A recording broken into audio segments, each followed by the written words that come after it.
Thanks, Randy, for that introduction. And good morning to everybody. Thanks for taking a few minutes out of your day to participate in this. I'm somewhat humbled to be asked to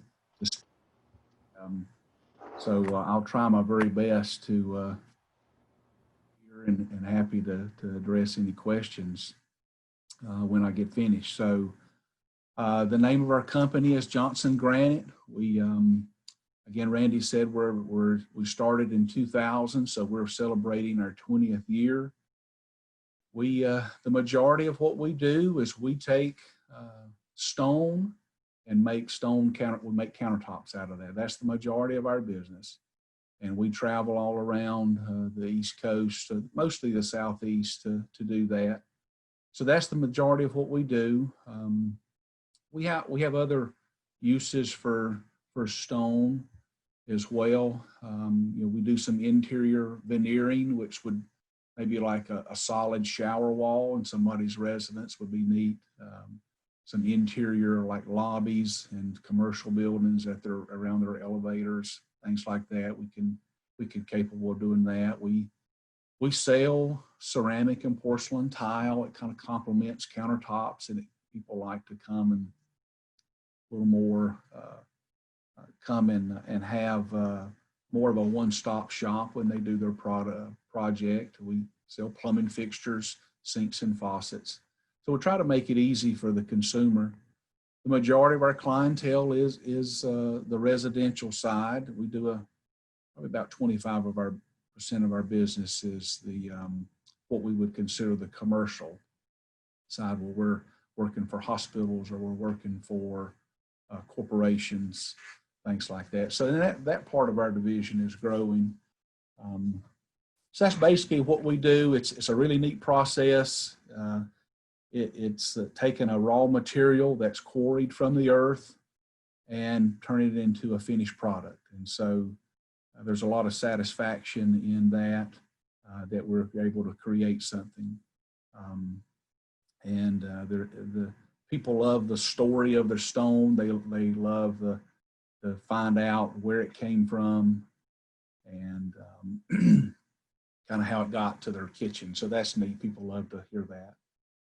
To tell you a little bit about how we got started, if I can, my father, back up a minute, my grandfather was a tobacco farmer and worked at the granite quarry second shift. So he he worked there in one of the sheds running some equipment. And so then my father and all of my uncles worked in the stone business at one time for most of their life. And so my father told me that when I asked about getting into the stone business, he said, "Over my dead body. No way, son." So he ate those words a little later on. But my dream was out of college was to be a general contractor. I love to build. I love construction. And that was the path that I was on. I sold building supplies for about 9 years out of college. And one day my mother and I and my father were having a conversation, and we were talking about stone countertops and how popular they were becoming. And we worked on him pretty hard, but my mother and I finally convinced him to start our own company. And so we started in October of 2000, and with very, very little money, but had a dream and wanted to had the work ethic to do the job. And my father taught me the trade, and we grew. I think we're almost 80 employees now, 20 some years later. Definitely not what I expected, but are grateful for that. We've got a great leadership team here, and I couldn't do it without my management team and our leadership team. And it actually takes each and every employee to do their part. And so I'm grateful for those employees that show up. All of our employees showed up during what's going on, which is truly amazing. I'm very grateful for that. So very, very grateful. The you know, we started out, we did things, again, I mentioned we didn't have a lot of capital, so we did things the hard way.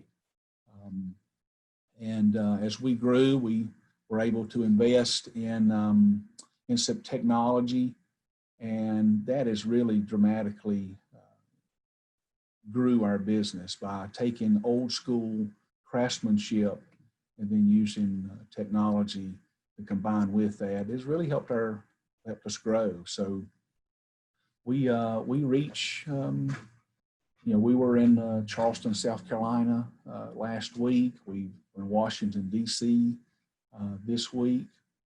So we have a fairly large footprint that we travel. Our installers get a lot of windshield time, but they enjoy that part. They get to see they get to actually see the finished product. So it's rewarding for those guys to do that. So we, again, we mentioned 20 years, so we're coming up on our 20-year anniversary.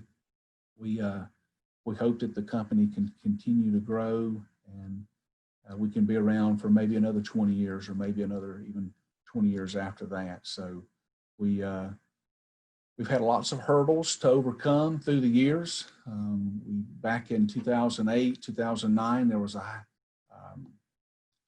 the Great Recession, I guess. I think that's what they called it, but you know, it definitely affected the housing market, and that affected us, and we were able to weather the storm through that. And you know, there's the crisis that's going on now with COVID-19 has definitely we've seen a few bumps in the road, and we're trying to negotiate our way through those as best we can, like all of us are. We have another location. Our main location and our fabrication facility and our showroom is here in Mount Airy. We also have opened up a satellite showroom in Roanoke, Virginia. That's one of our major hubs of business, and that's going really well. So I travel there about once a week to spend time there at that showroom. So we're grateful for that. That's been a long process, but it's going really well. Again, just, you know, I've got a few bullet points here, so apologize for me looking down, but we, you know, it's a neat product that we get to deal with. You know, I kind of circle back to the product a little bit. I have had the opportunity to, you know, the stone comes from all over the world. We use more than just Mount Airy granite.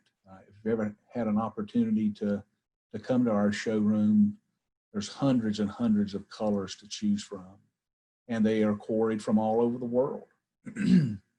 And a lot of them are quarried from Brazil. I've had the opportunity to go there a couple of times and to experience a different culture, not as a tourist, you know. So I got to really see Brazil and how the people there live and how they interact with each other, and it's just amazing experience. How they drive, they get a big 250-pound guy in a little bitty car, and he never uses the brakes at all, hardly. So that was an experience. So had a lot of fun on that trip and learned a lot. Again, you know, we're very, very grateful to be a part of the community. We're grateful to have the employees that we have. We seem to always be in recruiting mode. It is a challenge to find skilled employees, and that is something that we have participated in with the Surrey County Schools and Mount Airy City Schools to work with their intern programs, and we've seen some success there. There's a lot of effort that goes into that on both sides, and so we hope that we can show these high school age students that there is lots of great careers here in their back door. They don't have to move to a large city to find a nice career. And so I applaud the school system's efforts and what they're doing. And I would encourage you as business owners to try to participate in that, because that is the true future of our community is the kids. And so I have I have there's a little bit of extreme age difference in my home. I have a rising sophomore in college and a rising first grader. So I'm going to be in the school system for a long time. So Randy and Travis, that's really mostly what I've got. I just want to thank the opportunity to share a few things about our company. We would invite you to come to our showroom, and love to see your faces and come and see kind of what our company is all about. We have a great customer experience once you get here. We have a nice little overlook where people can go and see the fabrication plant, and just a lot of neat things that are interactive with the consumer.